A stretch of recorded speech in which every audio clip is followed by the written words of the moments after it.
double kan? Baca double, iya. Baca double. Nah, terus gimana akhirnya kok bisa memutuskan untuk prudential to aja? Itu gimana? Ya, jadi saya sendiri pun ya waktu itu jalani ini kan ya harus tanggung jawab sama keluarga. Artinya kan fixed income-nya tetap harus ada gitu kan. Nggak ngawur gitu loh. Iya kan, karena saya kan punya keluarga gitu loh. Nah, tapi ya cepat saya juga harus membuktikan bahwa saya bisa berhasil di sini gitu loh. Ya, jadi mungkin ini pesan bagi teman-teman yang mau jalanin Pru. Ingat ya, di Prudential ini yang membuat saya struggle di 6 bulan awal itu saya pakai mindset saya itu mindset orang pinter gitu loh. Karena kita terbiasa di profesional kan pakai otak ya. Jadi pakai logika terus gitu. Di Pru ini enggak bisa sepenuhnya pakai logika. Yang kamu pikir closing ternyata enggak closing. Yang kamu pikir enggak closing jadi closing. Yang kamu pikir saudara bisa closing enggak closing. Kalau yang kamu pikir ini orang biasa, malah closing. Jadi enggak bisa dinilai sama sekali. Iya. Betul sekali. Nah, sehingga kenapa saya berhasil? Saya ingat waktu Oktober akhir kan kamu kasih waktu itu saya langsung kepingin berhenti kan. Saya merasa ya biasa galau kan, bukan enggak cocok dan lain-lain. Saya ingat waktu kamu kasih aku gambar orang yang macul itu, berlian itu tinggal tipis itu. Saya mikir ya mungkin tinggal sedikit lagi ya. Akhirnya ya udahlah tak coba lagi. Dan saya ingat banget waktu itu 30 Oktober, 2 November itu ulang tahun saya. Saya itu 2 November itu ya sempat down nangis gitu ya di depan gitu. Saya mikir kenapa ya? Aku salahin di mana gitu. Prospek ya sudah, belajar ya sudah. Tapi kok enggak closing gitu ya. Saya ingat tanggal 3 November itu saya coba berdoa sama Tuhan gini aja. Aku lakukan apa yang jadi tanggung jawabku aja lah. Yaitu apa? Prospek. Hasilnya ya tak serahkan ke atas lah. Pokoknya saya enggak mau mikir lagi. Dulu tuh saya kalau ketemu nasabah itu kebiasaan jadi konsultan kali ya, kebiasaan jadi auditor, kebiasaan jadi accounting, langsung hitung. Ini probabilitas closing berapa persen? Ini otomatis gendeng banget ya. Ya karena orang accounting kali ya, langsung keluar persentase closing gitu, gendeng ya memang. Nah sejak itu 3 November itu saya dalam prospek, saya lepas, saya rilis. Ya sudah pokoknya aku lakukan aja yang terbaik, ambil enggak ambil terserah dia. Saya cuma menjalankan kewajiban saya menjelaskan sejelas-jelasnya. Cuman itu aja. Dan betulan 3 November itu pertama kali saya prospek lagi, terus saya rilis pasrah, ternyata malah closing. Saya sempat berapa detik ya, 10 detik itu berhenti sampai, ini bener tak? Dia mau ngambil itu. Dan dia ngambilnya juga lumayan waktu itu 3.200.000. Jadi itu salah satu momentum saya. Jadi sewenang banget itu ibarat Lionel Messi 4 bulan enggak pernah closing. Enggak pernah cetak. Itu berapa bulan kamu enggak closing? 4 bulan ya? 4 bulan. 4 bulan ya? 4 bulan. Jadi cukup tangguh ya. Cukup lama loh tunggu case pertama. Terus? Iya. Itu ibarat Lionel Messi itu mau keliling UCAM itu buka baju keliling saking senangnya itu 4 bulan. Nah, setelah itu dalam bulan November herannya yaitu karena saya sudah lepas, saya sudah rilis pasrah. Selama bulan November, selama saya prospek, ketemu orang, itu selalu closing. Dan saya ingat banget, waktu itu kamu kasih challenge aku, scan ya, hand scan ya waktu itu ya. Kamu kasih aku challenge 250 juta API, waktu itu padahal kamu lihat papan itu kan aku 0 kalau tidak salah. Masih 0 kan. Terus kamu kasih challenge, kamu kalau bisa 250 juta API, November tak kasih hand scan. Ya cukup tertantang sih. Nah, dan waktu itu, selama bulan November itu isa 255. Waktu itu bulan November tuh 13 case. Saya sampai terakhir itu ingat 30 November saya sampai WA kamu, siap no scan nih. Aku sudah dapat. Ya, memang ya sebenarnya begini. Ini buat teman-teman semua juga. Sebenarnya 4 bulan kamu nggak closing itu bukan nggak closing, itu cuma penundaan aja. Mungkin karena momentumnya belum dapat, timingnya nasabah belum pas. Mungkin kamu juga akan dimatangkan dengan waktu, sehingga ketika bulan keempat kamu closing, bulan depannya bisa 250 juta. Itu sebenarnya bukan karena 4 bulan ini sia-sia loh Rio. Karena di 4 bulan ini terjadi sesuatu gitu. Ibarat kalau misalkan 4 bulan ini kita godok ayam, nah itu pas 4 bulan tuh ayamnya udah waktunya empuk-empuknya, waktunya diangkat dimakan. Batasan itu akhirnya bisa closing. Nah sayangnya adalah banyak teman-teman kita hari ini baru 1 bulan, baru 3 bulan, itu pun nggak dikerjakan tiap hari. Tapi berani-beraninya dia ngomong sama kita gini, bro, kayaknya aku nggak ada jodoh di sini, gitu loh. Nah itulah yang membuat kita akhirnya jadi nggak bisa berhasil, bener nggak? Nah, jadi semoga dengan ceritamu ini bisa menguatkan teman-teman gitu loh ya. Nah, ini si Joni tanya nih Rio, apa yang menyebabkan 4 bulan baru closing? Apa yang dilakukan setelah 4 bulan closing terus-menerus? Nah, sehingga bisa closing terus gitu loh Rio. Apa yang kamu lakukan Rio? Kok bisa 4 bulan nggak closing itu kenapa maksudnya?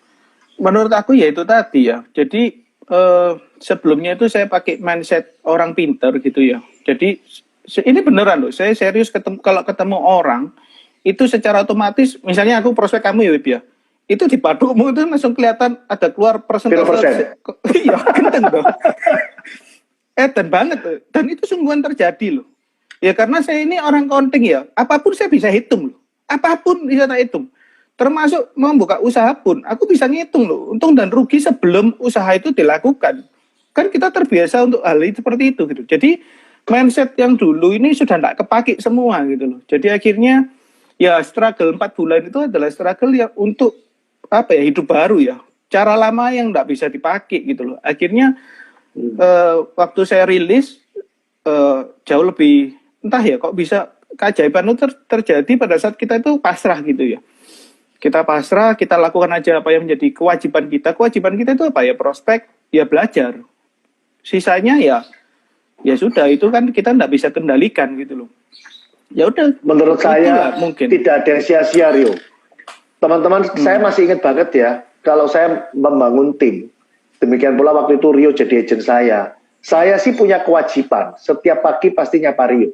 Saya masih ingat banget Rio waktu itu pernah ngomong gini, bro.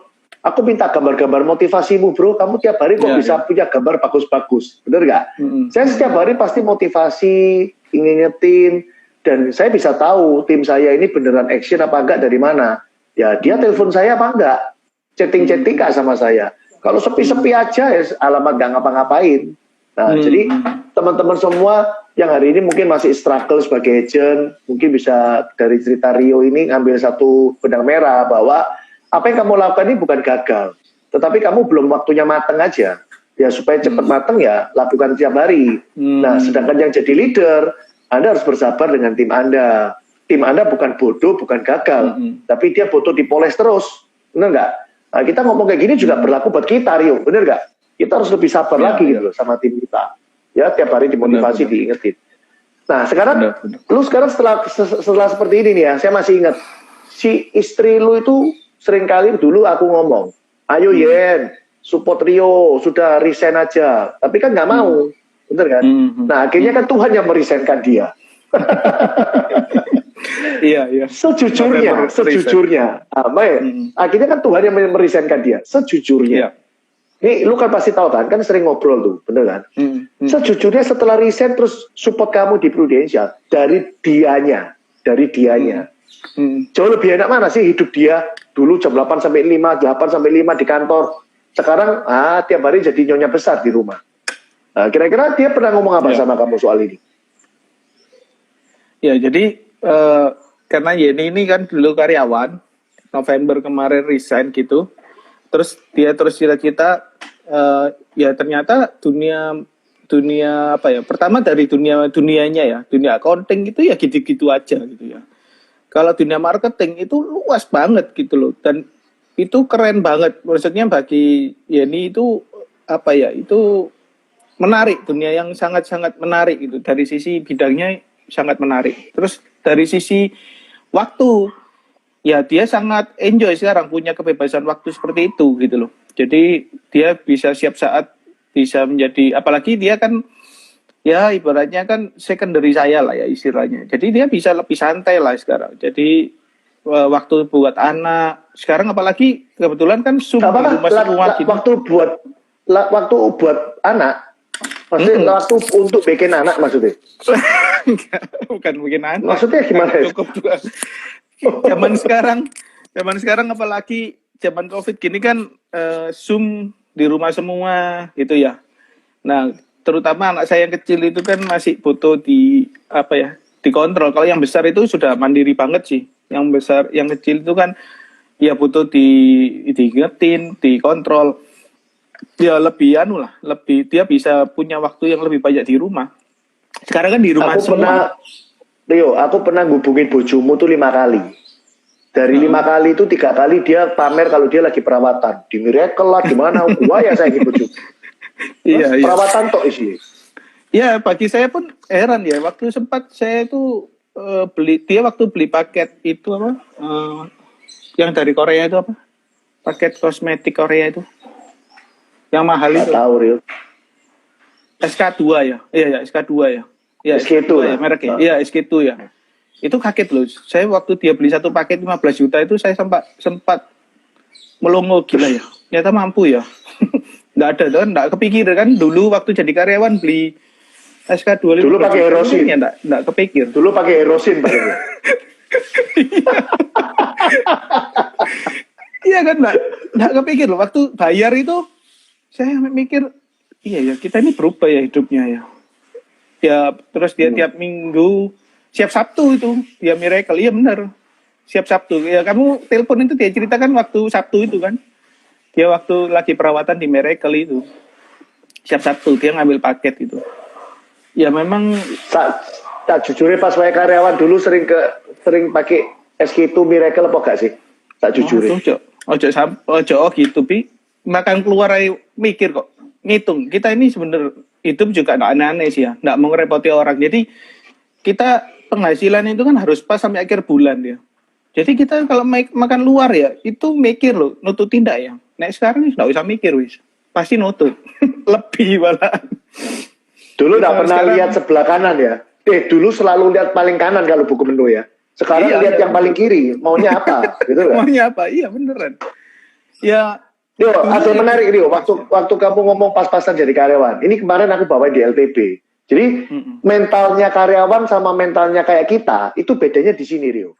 Kalau karyawan itu sudah biasa dapat gaji di akhir bulan, sehingga walaupun gaji segitu dia pasti cukup. Iya. Kenapa? Karena dia sudah memperhitungkan antara gaji yang masuk dengan pengeluaran yang harus keluar. Dia sudah tahu kebutuhan dan keinginan itu harus dipaskan dengan maksimal penghasilan dia. Tetapi kalau model kayak kita gini, lu kepin apa? Lu mau beli Lexus, ya tinggal hitung. DP berapa, cicilan berapa, udah kejar aja. Jadi kamu tak tunggu kapan beli Lexus. Ya akhir tahun ini lah ya. Serius loh, ini saksinya orang banyak loh ini. Akhir tahun ini beli Lexus ya.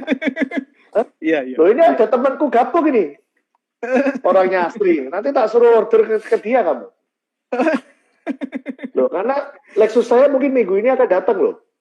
Ya. Jadi bersyukur banget ya. Kalau kita di bisnis ini orang lain lagi bingung restrukturisasi loan, cicilan, ya. Saya punya cicilan 2 ruko, nggak ada yang restrukturisasi. Ya, bahkan tahun ini bisa beli lagi mobil Mazda 2 sama mobil Lexus. Sementara orang lain bingung restrukturisasi ya toh. Nah itu Joni saksi loh. Akhir tahun kamu ditunggu loh ya, Lexusmu mesti sama Joni loh. Memang kita itu harus open mind gitu ya. Aku jujur inget ceritamu banget itu, kamu yang cerita Mercy itu loh. Dulu kamu naik sepeda motor ngomong, orang goblok ya beli Mercy. Kan betul. Karena kita ngomong gitu kan karena kita nggak punya uang. Sama loh, saya waktu saya beli Mazda itu tangan saya gemeteran loh beli Mazda CX-5 itu. Karena apa? Di keluarga saya, di papi saya aja dikasih mindset gini, beli mobil biasa-biasa aja. Iya, karena keluar dari showroom harganya sudah turun. Bayangin itu seorang yang punya profil dalam hidup saya ngomong kayak gitu ke saya. Jadi waktu saya beli Mazda itu pun saya gemeteran loh sebenarnya. Karena adiknya papi saya pun yang menjadi profil di keluarga kita, ya mobilnya di Surabaya memang ya malah tinggian punya saya Nissan X-Trail. Tapi ya di Jakarta dia ada BMW seri 7 sih. Cuman kan kita nggak pernah kelihatan gitu loh di Jakarta gitu kan. Nah, jadi waktu saya beli Mazda CX-5 ini kan geger gitu. Ibaratnya keluarga saya itu kan, wih gila kamu ngalahin mobilnya adiknya papimu sendiri ya, Nissan X-Trail itu ya. Ya terpaksa ya, maksudnya yaitu cara kita kalahkan diri kita sendiri kayak gitu. Makanya waktu kamu bilang gini, apakah enggak terjadi mental block? Ya terjadi sih, tapi tak biarin gitu loh. Ya itu cara kita dobrak gitu ya. Jadi setelah kamu sukses di Prudential hari ini, secara keluarga besar dari papa, keluarga Aris Graha, kamu menemukan pride-mu nggak? Banget sih. Banget ya? Sebenarnya tantangan di keluarga aku ini sebenarnya karena orangnya pinter-pinter ya. terus terang kita tantangannya di gengsinya kita ini. Kan kalau pro itu kan awal waktu aku jadi pro itu kan orang mikir, keluarga aku kan mikirnya memang kamu Gak gak ada salah tak kerjaan lain kok apa? kerja gini. Iya, Iya pasti gitu. benar pasti gitu. Loh kamu nggak bisa jualan dirimu lagi apa? Apa kamu kurang pinter apa? Ya, pasti pikirannya gitu semua saudara-saudara saya gitu. Tapi akhirnya kan ya terbalik semua gitu loh. Akhirnya kan Sekarang mereka ngomong bisa apa lihat. kalau ketemu Rio? Sekarang ngomongin apa kalau ketemu? Untung kamu di Ya, Prudential atau ya apa Rio? ya mereka enggak secara langsung sih karena ya pride-nya juga tinggi juga ya. Jadi ya ya Paling banter ya gini Rio, secara ya lu hoki lah, itu pas jalanmu lah, nggak semua orang bisa kayak lu lah, pasti kayak gitu. Biasanya kayak gitu ngomongan. tapi yang saya tahu itu kokoku yang paling besar itu yang bangga. Dia bilang, saya kalau bilang sama teman-temannya itu bilang ini loh adikku sudah sukses di Prudential. Itu saya tahu banget karena saya diceritai sama temannya dia lagi gitu loh. Dia cerita kokomu tuh bangga loh sama kamu. Ya kokoku yang nomor 1 itu gitu. Yang lain sih secara implisit aja ya apa di batin aja. Oh ya hebat bisa berhasil. Tapi kalau kayak adikku gitu bilangnya sih pernah dia ngomong secara langsung ya aku ya karena karena saya sendiri ulet gitu kan. Dia bilangnya gitu sih, ulet. Makanya bisa berhasil gitu. Dia belajar dari saya dari sisi ulet gitu. Rio, gitu sih. Kita bentar lagi juga mau lanjut jam 2 dengan training yang lain. Aku mau nutup ini dengan kamu kasih tips ke teman-teman yang mungkin sebagai bukan siapa-siapa, ya. Nanti aku juga akan kasih sebagai bukan siapa-siapa dan sebagai agent Prudential dan sebagai leader Prudential. Lu mau kasih tips apa ke mereka? Jadi ada 3 pihak, bukan siapa-siapa, agent sama leader. Lu mau kasih tips apa? Setelah itu aku akan kasih juga. Setelah itu kita tutup. Nah, bukan sebagai siapa-siapa, ya saya cuma kasih tips kalau ya sebenarnya kalau kita kepingin, saya cuma mikir gini aja sih, kenapa waktu saya meninggal dunia itu kira-kira waktu saya ditanya Tuhan saya itu saya sudah berbuat apa sih? Nah itu loh yang saya takut waktu saya jadi karyawan itu saya tidak bisa nemu jawabannya loh. Karena di karyawan saya harus apa harus berpolitik untuk mengamankan posisi saya. Memuaskan bos tok. Iya kan? Yang penting itu memuaskan bos, enggak penting memuaskan bawah loh. Jadi terbatas banget gitu. Jadi ya teman-teman kalau mau refleksi pada saat kita meninggal dunia itu Anda mau dikenang sebagai apa sih? Itu yang menjadi paling penting waktu kita menjalankan hidup kita hari ini gitu ya. Nah, itu yang harus pada saat kita titik baliknya itu dibalik gitu dari titik meninggalnya dulu. Nah, meninggalnya mau dikenang seperti apa? Nah, dari situ kan jelas kita mau melakukan apa seperti hari ini kita harus melakukan apa gitu. Apapun kerjaanmu lah, gitu ya. Kalau sebagai leader justru aku banyak belajar dari kamu sih.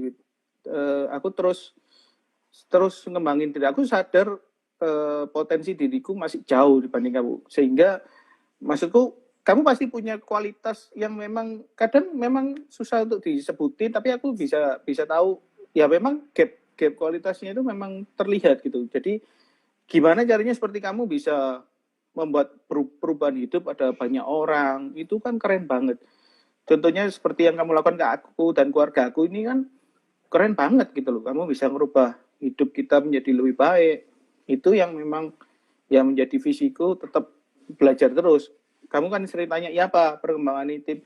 Ya aku coba terus sampai berhasil gitu loh. Memang belum bisa sebesar kamu, tapi ya itu jadi goalku terus gitu loh, jadi visiku terus. Aku yakin dengan belajar terus, meningkatkan kapasitas diri terus, ya pasti bisa berhasil.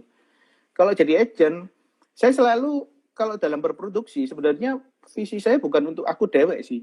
Aku jualan itu benar-benar ngasih contoh ke anak-anakku gitu loh. Jadi karena profil papiku ini begitu kuat nih aku, papiku pun ngajari aku sebagai anaknya itu bukan dengan kata-kata, tapi dia dengan perbuatan yang nyata.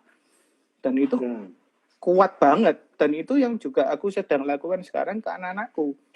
Jadi kalau kamu bilang jualan itu susah, aku sekarang ya jualan dan aku omsetnya ya oke untuk seorang leader yang yang waktunya juga nangani tim, juga jualan gitu loh.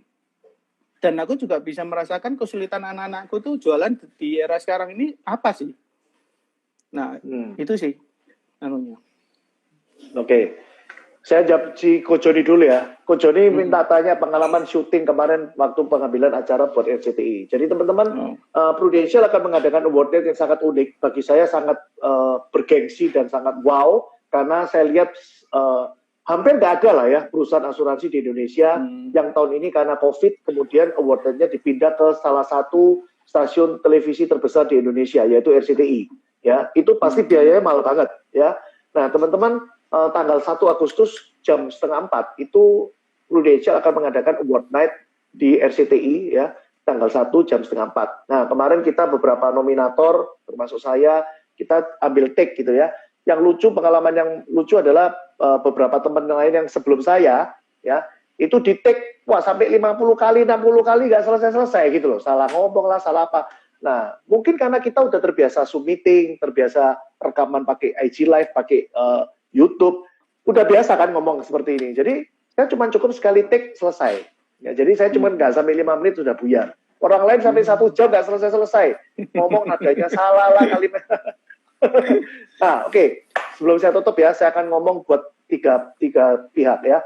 Teman-teman yang bukan agent maupun bukan leader, pesan saya cuma simple. Anda join di bisnis ini sebenarnya nothing tulus.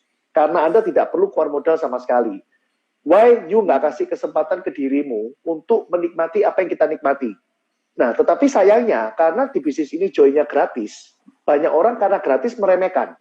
Ya, padahal gratis ini bukan gratis yang nggak ada artinya, tetapi gratis karena memang simbiosis mutualisme, di mana ketika Anda bergabung, Anda akan kita sukseskan karena di balik kesuksesan tim itu adalah kesuksesan kita.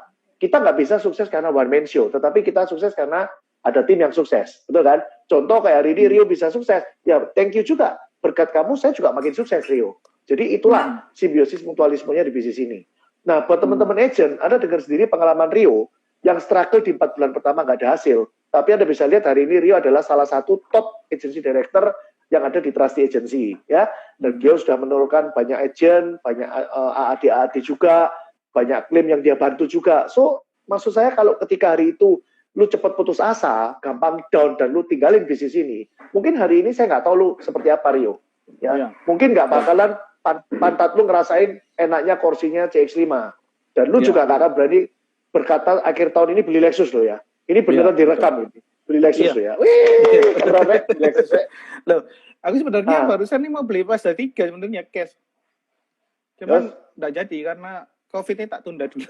Jadi Mazda 3-nya beli apa tadi? Kopiku nggak? Kalau dengar beli apa? Saya aja nyicil Rio, Lexusnya Rio. Iya, tak cash. Dan yang terakhir untuk para leader, teman-teman, Anda bisa lihat hubungan semua yang kita ngomong ini, ya, bahwa seorang agent itu memang nggak semuanya bisa langsung cepet jos, langsung hebat, nggak ada. Kalau kita dapat yang agent join langsung jos, ya kita bersyukur itu adalah agent star, ya. Tetapi lebih banyak agent itu butuh sentuhan kita. Kita harus setia, harus sabar, harus tetap mendampingi dia terus, ya. Jadi buat teman-teman leader, tetaplah mengembangkan tim, tetaplah setia pada proses, ya. Motivasi setiap hari, kasih training, Anda bisa monitoring mereka terus setiap hari, ya. Jangan pernah putus asa.